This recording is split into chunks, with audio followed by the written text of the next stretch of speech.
Marketing is the part of writing that most authors dread. It feels like a second full-time job stacked on top of the first.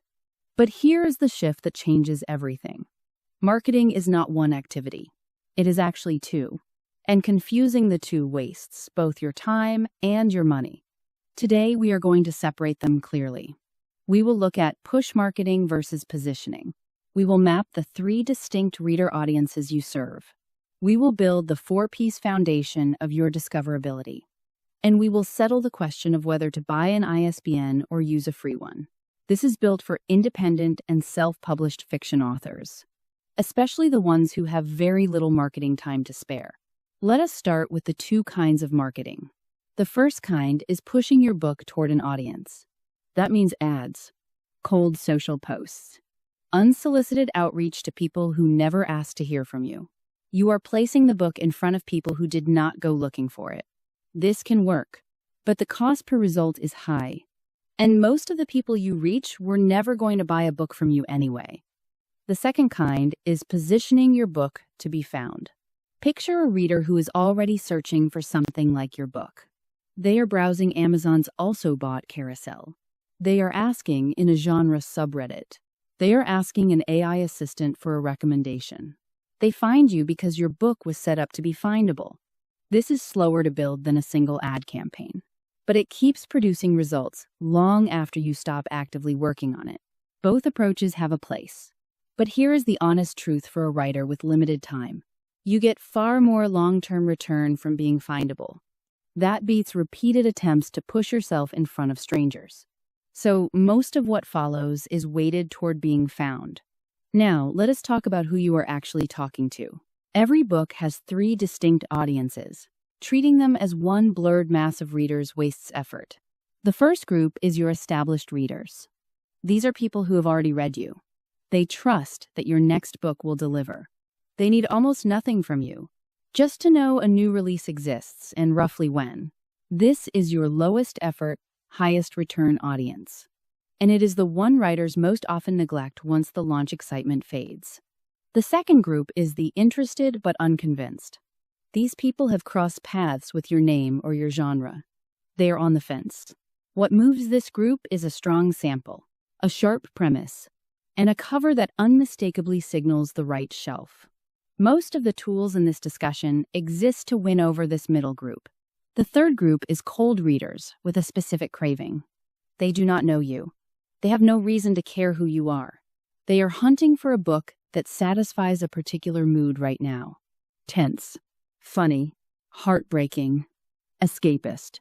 Your cover and your description get just a few seconds to signal that your book is the answer. Your discoverability infrastructure exists mainly for this group. That means your metadata, your categories, and your keywords. They put your book in front of cold readers at the exact moment they are already looking. Knowing which group you are addressing changes what you send. A newsletter serves your established readers. A blurb and a sample chapter serve the unconvinced middle. A cover and smart category placement serve the cold, specific craving reader. Now let us build your discoverability foundation. Think of a wheel. The hub is your author website. It is the one property you fully own and control. Unlike a retail page, whose rules can change overnight, every spoke radiating out is a marketing effort. An ad, a guest post, a podcast mention, a review. Each spoke only does its job if it points back to that hub. And along the rim, sit your metadata and your keywords, plus the SEO groundwork that gets the hub found in the first place. That rim holds the whole wheel together and keeps it rolling toward the right readers. 4 pieces make up this foundation. The first piece is an author website. This is the one asset a platform cannot take away or restructure without warning. It is also the natural place for every other marketing effort to send a reader. The second piece is consistent identifiers. Use the same ISBN for the same edition on every platform and in every piece of marketing. A book listed under 2 different identifiers reads as 2 different products. That confuses the database, and eventually it confuses the reader. The third piece is accurate category and keyword data. BISAC codes tell retailers and libraries what shelf your book belongs on. Keywords are not adjectives describing your book. They are the actual phrases a reader types when hunting for something like it. Get both right, and your book has a chance to surface when a stranger asks, "What's a book like this?" Get them wrong or leave them generic, and it will not surface, no matter how good the writing is. The fourth piece is a findable website. That means other sites linking to yours, and your site being built so a search engine can actually read it. This is what brings a searching reader to your hub. Instead of leaving them to stumble onto you by luck, here's a quick example. A reader searches for a slow-burn romantic suspense set on a working ranch. If your categories and keywords describe that accurately, your book has a shot at surfacing. But if your metadata just says romance, you compete with every romance ever published, and you mostly lose. Now let us tackle the ISBN question. Should you own it or use the free one? This decision affects your distribution. It does not affect how well the book sells on its own merits. Let us compare the two paths. A free ISBN comes from KDP, Ingram Spark, or B&N Press. The cost is zero, but the platform becomes your publisher of record. On KDP, that often shows as independently published. Your distribution is locked to that one platform, and your bookstore and library access is limited.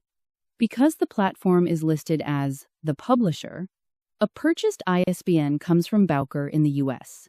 A single ISBN costs $125. A pack of 10 costs $295, which works out to $29.50 each. A pack of 100 costs $575. With a purchased ISBN, you or your imprint are the publisher of record. You can use it across Amazon, Ingram Spark, B&N Press, and your own site. And you get full bookstore and library access, because you are listed as the publisher. So which fits you best? The free ISBN suits a single title, Amazon-only distribution, or testing the market. The purchased ISBN suits multiple titles, multiple formats, and bookstore or library ambitions. There are two mechanics worth knowing before you decide. First, Kindle ebooks do not need an ISBN at all. Amazon assigns its own ASIN automatically. So this choice mainly affects your print and audiobook editions. Second, each format needs its own number. A paperback, a hardcover, and an audiobook edition of one title are 3 separate ISBNs. That is the practical reason to buy a 10-pack over a single ISBN. It applies to anyone planning more than one format or more than one book. Now let us return to the reader's first impression. The cover. A book cover is metadata before it is art.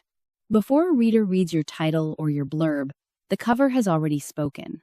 It tells them what shelf the book belongs on. And readers browsing a genre carry very sharp expectations for what that shelf should look like. Imagine a literary-looking cover on a fast-moving thriller. It pulls in the wrong reader.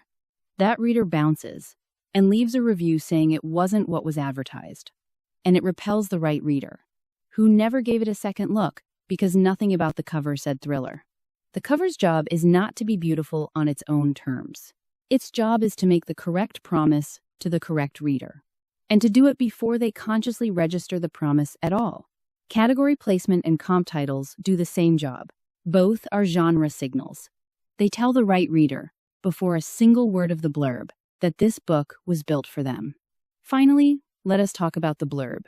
The most common blurb mistake is telling too much of the story.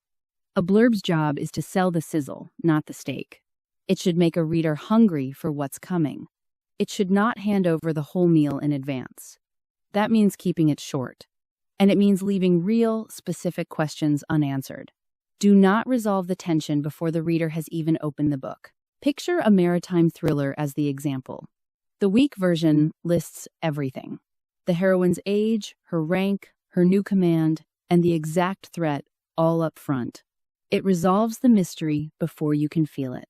The strong version does the opposite. It raises a sharp premise. It hints at danger. And it leaves you needing to know what happens next. So let us bring it all together.